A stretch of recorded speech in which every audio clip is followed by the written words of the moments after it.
zat yang abadi. Tapi pertanyaannya, kenapa tidak bisa ikhatoh, tidak bisa melihat sampai faham, la tudrikul absar? Karena abadi kita itu diabadikan. Sebagaimana surga abadinya diabadikan, neraka ya diabadikan. Sementara Allah abadi dengan dirinya sendiri, yaitu Al-Qayyum, atau dalam bahasa ngajinya qiyamuhu binafsi. Nah, lalu pertanyaan, makanya Mu'tazilah itu menentang betul kalau orang di surga bisa melihat Allah. Cara berpikir Mu'tazilah, melihat itu artinya yang dilihat ada arahnya, sementara Allah terbebas dari arah. Tapi kata ahli sunnah, cara berpikir tidak seperti itu. Melihat itu pokoknya tahu.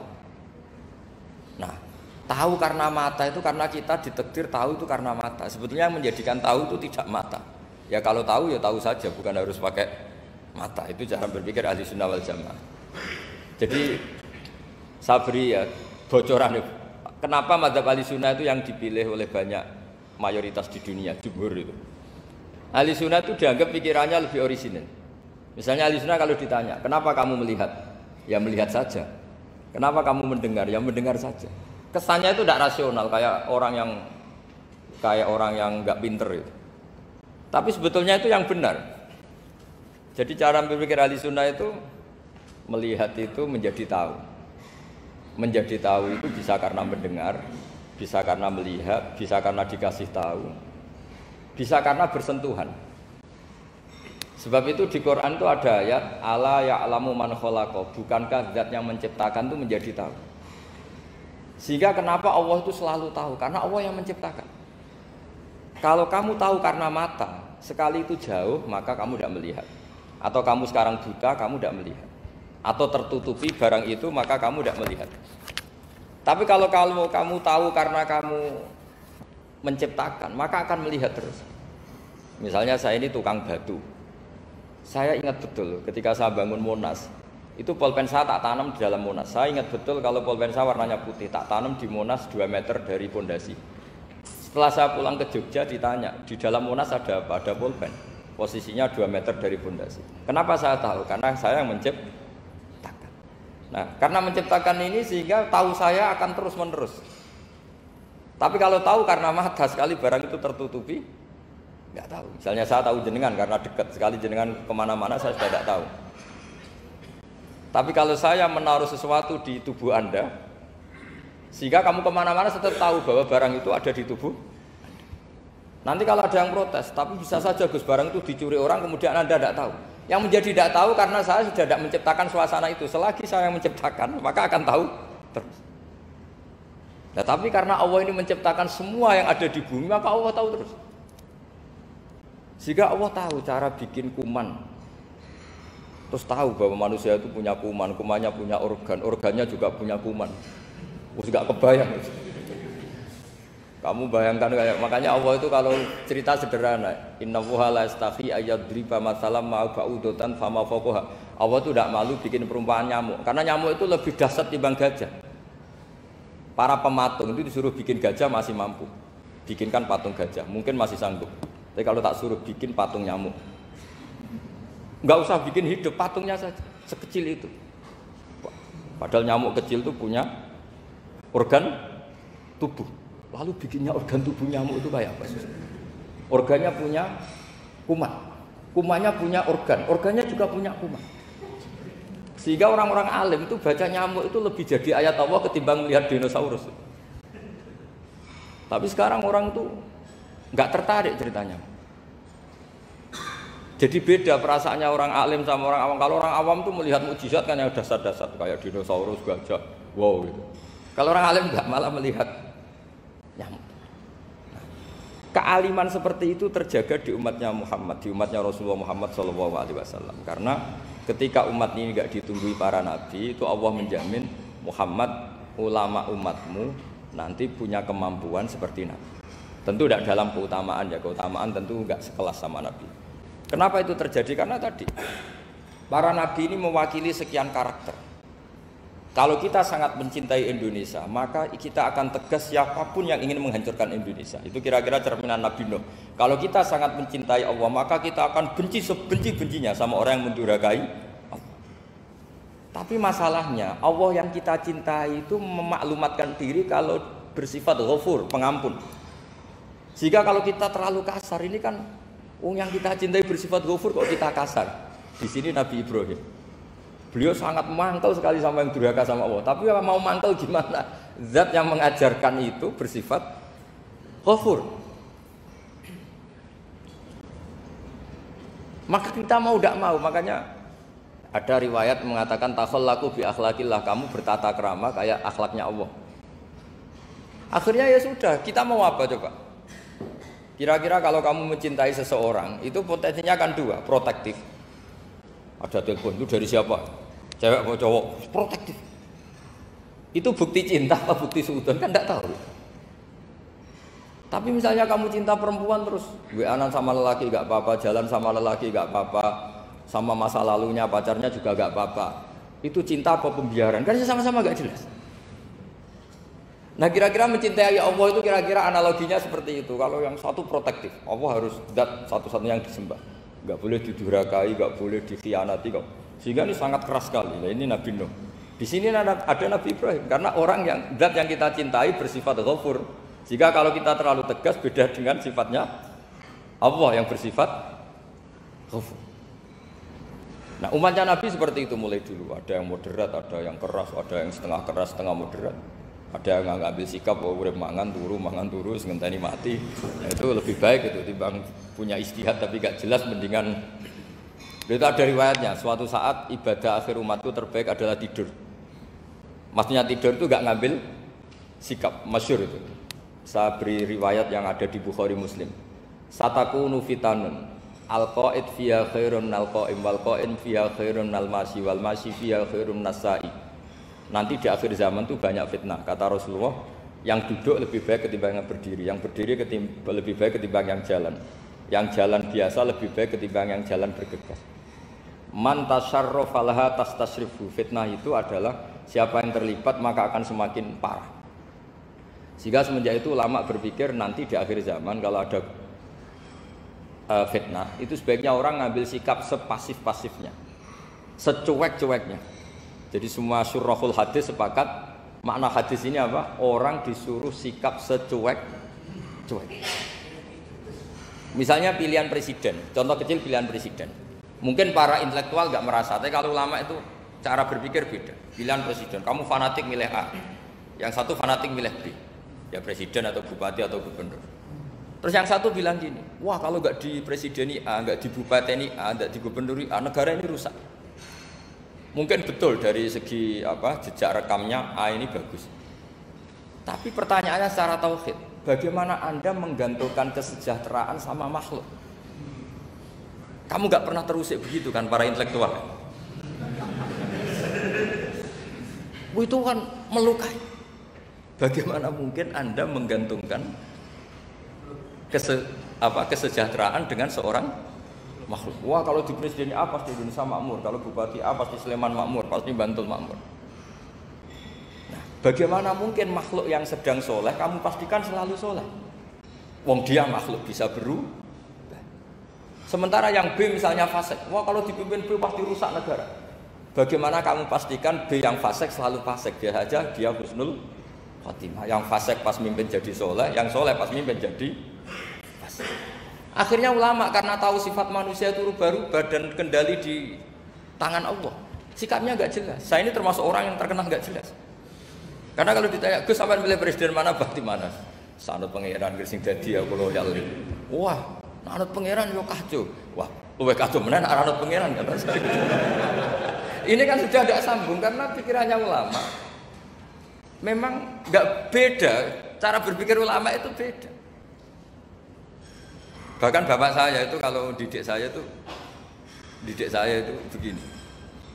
Kalau meseli saya atau ngirim saya dulu itu kan pakai mesel. Ha ini uang kamu 500.000 untuk kamu. Mesti ditambahi 100.000 ini tuh buat jajan sama teman-teman. Mesti ada uang pokok, ada uang sodako. Dulu saya sering tanya, kenapa bapak sangat menghormati teman-teman saya? Kata bapak, kowe mondok iku aku ora iso nyukupi, sing iso nyukupi ya kanca-kancamu.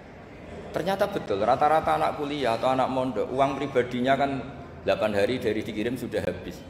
Berarti kan masih 22 hari kok bisa hidup, itu kan barokahnya teman-teman. Malah yang agak beling itu 1 hari sudah habis, berarti ada 29 yang bergantung sana sini. Sehingga Nabi dulu cara ngendikan tuh unik. Kata Nabi, daun nasa yarzuqu wahu ba'duhum ba'du. Manusa barno wae, engko saling memberi rezeki. Ketika ada collab, Medina itu pernah collab. Terus sekarang pernah defisit itu. Beberapa pakar ekonomi datang ke Rasulullah, ya Rasulullah, sa'ir, tolong dikasih harga standar. Tapi apa jawabannya Nabi?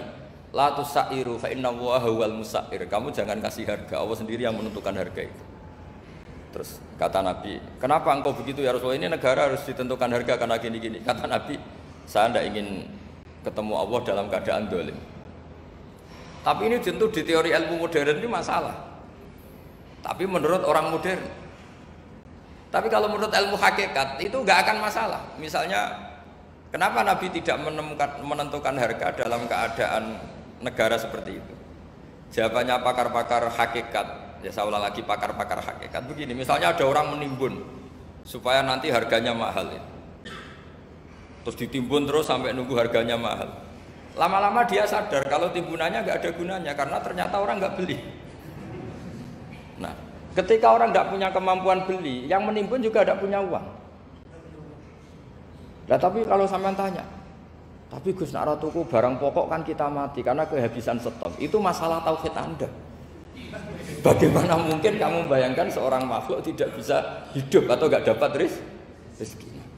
Nabi itu orang yang sampai ke derajat hakikat, dari tidak pernah bayangkan gitu. Saleh sampean jadi orang yang tauhidnya masalah. Sehingga terus bayangkan, wah kalau negara ini chaos, wah kita makan apa? Kalau negara gak stabil, wah kita gimana? Itu tidak bisa seperti itu. Dulu ketika kita dijajah Belanda, itu kiai-kiai kita, Mbah Hasyim Asy'ari, Mbah Ahmad Dahlan, mondoknya di Mekah. Sampai alim alama, dua beliau, Mbah Hasyim sama Mbah Ahmad Dahlan itu ngajinya sama-sama Syekh Khotib Minangkabau. Cuma Mbah Hasyim lebih menekuni ke Syekh Mahfud Termas, yang satu menekuni Syekh Khotib Minangkabau. Jadi dua beliau itu ngaji di guru yang sama. Mbah saya, buyut saya itu ya sudah mondok Mekah. Itu zaman dijajah Belanda. Sekarang kita agak dijajah, enggak mondok di sana. Buyut saya itu zaman itu sudah haji. Buyut kelima saya. Itu dulu kalau ingin cari tempat yang teduh, itu masuk ke gua. Itu masuk gua itu hanya kepalanya saja. Kakinya masih di luar. Karena gua di Arab tidak seperti gua di sini. Kalau gua di sini kan orang bisa masuk semua. Kalau gua Arab kan hanya celah-celah batu-batu besar. Sehingga ketika Rasulullah hijrah ke Madinah, singgah di Gua Sur, kata Abu Bakar gimana? Andai kan yang ada orang kafir di depan gua, kata Abu Bakar gimana? Andai kan mereka melihat kakinya, pasti melihat kita. Karena gua di sana itu satu tubuh tidak bisa masuk penuh. Kalau gua di sini kan ada yang mobil saja bisa masuk. Nah itu bahasa saya kalau mau istirahat itu masuk gua, separuh badan di dalam gua, separuhnya masih di. Nah sekarang terus kita bilang, wah kalau kita negara tidak stabil kita haji kemana? Dulu zaman dijajah Belanda ya kita bisa haji. Soal kebahagiaan, nenek moyang pulau jenengan tuh anaknya banyak. Dijajah Belanda, jajah Jepang ya nyatanya anaknya banyak-banyak. Itu kira-kira bahagia apa enggak? Nah artinya gini ya, tentu kita tidak ingin dijajah itu tentu ya. Tapi kita ini selalu latah. Wah kalau ekonomi jatuh kita makan apa? Kalau kita dijajah kita tidak perlu seperti itu. Rahmatnya Allah Ta'ala itu akan adrokatna. Rahmatnya Allah Ta'ala akan menemukan kita. Apapun kondisi kita, apapun keadaan kita. Ini cara berpikir tauhid. Sehingga Nabi itu tidak pernah bayangkan umatku narata tunggoni piye, ditunggoni Allah. Sehingga masyhur dalam hadis-hadis sahih, la tazalu ta'ifatun min ummati dzahirina 'alal haq la yadurruhum man khadalahum wala man khalafahum wala man nawa'ahum. Selalu di umatku ada kelompok-kelompok yang selalu membela kebenaran dan tidak akan terkalahkan oleh kesesatan di akhir zaman. Kenapa? Cara berpikir orang tauhid itu sederhana begini. Allah menamakan dirinya Al-Hadi, penunjuk jalan. Dan sifat Allah pasti nafidah karena Allah tidak terkalahkan.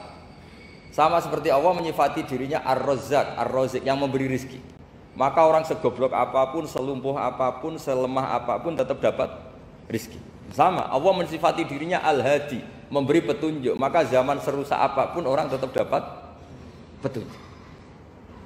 Sehingga kita tidak perlu khawatir, wah nanti zaman kalau sudah rusak nasib Islam gimana? Ya coba sekarang nasib Islam gimana? Ya baik-baik saja. Dulu ditunggoni wali songo ya banyak orang Islam. Sekarang nggak usah wali songo. Ditunggui dosen-dosen yang ngajar aja nunggu digaji.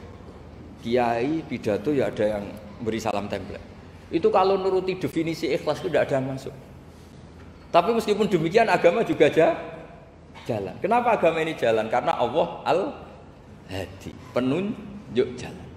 Ketika Allah mensifati dirinya penunjuk jalan dan sifatnya Allah pasti nafidah, pasti terjadi. Karena Allah tidak pernah gagal.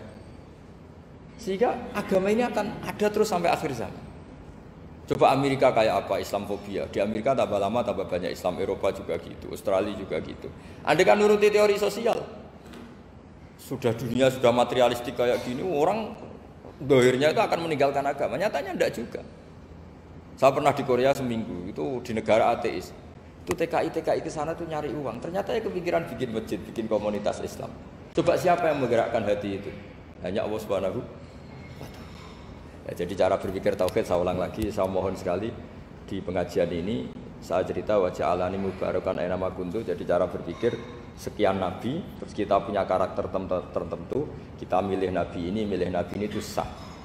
Karena ulama ummati ka ambiyai bani Israel. Ulama umatku itu ibarat kayak nabi bani Israel. Jadi ada yang milih tadi seperti Nabi Isa fokusnya ngurusi orang-orang nakal.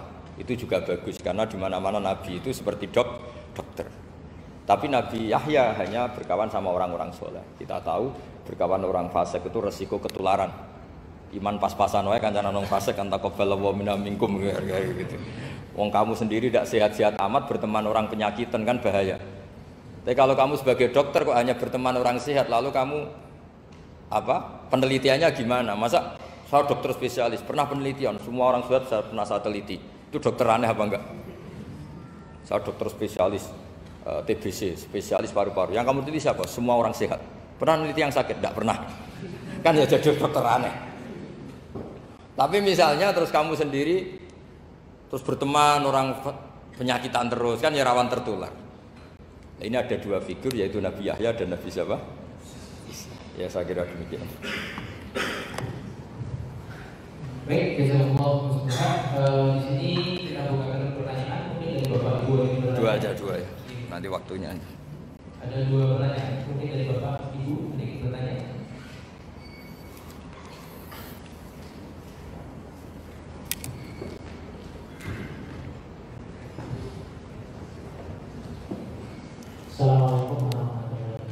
Assalamualaikum warahmatullahi wabarakatuh. Saya akan bertanya sama kajian yang kemarin, Gus. Ya. Kemarin saya mengatakan bahwa kalau berdua itu sedikit-sedikit saja, yang pokok saja gitu. Gimana? Tapi ada ulama itu. Ulang lagi Kak, berarti saya. Kemarin mengatakan bahwa kalau berdua nggak usah panjang-panjang, pendek aja. Tapi banyak ulama mengatakan bahwa kalau berdua itu yang banyak, karena berdua itu ibadah. Rukuni dan berlaku. Terus banyak ulama itu yang mengatakan doa rukun ibadah, doa itu intinya dari ibadah. Itu gimana? Oh ya. Terima kasih. Assalamualaikum warahmatullahi wabarakatuh. Dan ini nggak apa-apa di sini aja. Jadi jelas ya ada ayatnya ud'u rabbakum tadarru'aw wa khufyah. Terusannya apa? Innahu la yuhibbul mu'tadin. Kalau kamu berdoa itu yang tadarruk itu ya yang sangat sopan, wa khufyah secara diam-diam atau secara enggak berlebihan. Terusannya ayat innahu la yuhibbul mu'tadin. Allah itu tidak suka orang yang melewati batas. Itu termasuk melewati batas dalam doa karena ada unsur mendikte Allah. Saya memberi contoh tadi. Misalnya kita sebagai cowok berdoa, ya Allah saya ingin punya istri cantik, sholihah, nasabnya baik, nggak pernah cerewet, nggak pernah apa. Itu kan nanti nyarinya juga susah. Nanti kalau Allah menjabatkan itu adanya di surga, ning donya ora payu rabi kira-kira. Ya itu sudah berlebihan. Terus kalau ada ulama mengatakan doa itu mukhul ibadah, itu maksudnya gini. Doa itu bukti kita minta itu bukti kita lemah. Nah merasa lemah itu sudah bagian dari ibadah. Makanya masyhur itu syairnya Abdul Al-Haddad itu. Fadu'ai wabdihali dalilun li 50 qori itu. Jadi saya berdoa itu hanya sebagai bukti saya butuh Allah. Saya sendiri tidak punya kepentingan mustajab apa enggak. Jadi wali-wali yang mengatakan doa itu mukhul ibadah, sebetulnya itu malah wali-wali yang dari awal nggak kelintas disembadani apa enggak.